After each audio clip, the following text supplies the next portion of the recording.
இப்போ வந்து நம்ம ஜிஜே சார்ட் தான் பார்க்குறோம். So GBP JPY. ஸோ அதுக்கு முன்னாடி நம்ம நியூஸ் என்ன இருக்குன்னு செக் பண்ணிக்கலாம். ஸோ ஈவினிங் பார்த்தீங்கன்னா நம்மளுக்கு 7:30க்கு கேட் அண்ட் யூஎஸ்டி நியூஸ் இருக்கு. ஸோ இந்த நியூஸ்லயும் ஜிபிபி ஜேபிஒய் இம்பாக்ட் கண்டிப்பாக இருக்கும். Okay fine. ஸோ அடுத்தது என்னன்னு பார்த்தீங்கன்னா ஸோ ஒன் டே சார்ட் நம்ம பார்த்துட்டு இருக்கிறோம். ஸோ மார்க்கெட் வந்து ஒரு புல்லிஷாக போயிட்டு இருக்கு, ஒரு புல் பேக் கொடுத்துட்டு திருப்பியும் மார்க்கெட் மேலே போயிட்டு இருக்கு.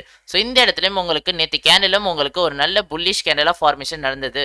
உங்களுக்கு ஸ்ட்ராங் ரெசிஸ்டன்ஸ் இருந்த ஏரியாவை நேற்று பிரேக் அவுட் பண்ணிட்டு மார்க்கெட்டு க்ளோஸ் ஆயிருக்கு புல்லிஷா. ஸோ இன்னைக்கும் புல்லிஷா கண்டினியூ ஆகிறதுக்கான பாசிபிலிட்டிஸ் அதிகமாக இருக்கு.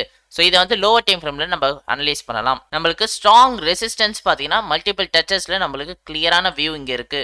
ஸோ இங்கே பார்த்தீங்கன்னா தெரியும். ஸோ இந்த இடத்துல நம்மளுக்கு ஒரு சப்போர்ட் கொடுத்துருக்கு. ஸோ இந்த இடத்துல நம்மளுக்கு ஒரு ரெசிஸ்டன்ஸ் கொடுத்துருக்கு மார்க்கெட். ஸோ ஆல்மோஸ்ட் இந்த இடத்துலையும் நம்மளுக்கு ஒரு ரெசிஸ்டன்ஸ் கொடுத்து ஃபாலோ ஆயிருக்கு. இந்த இடத்த கரெக்டாக பிரேக் அவுட் இப்போ பண்ணியிருக்கு.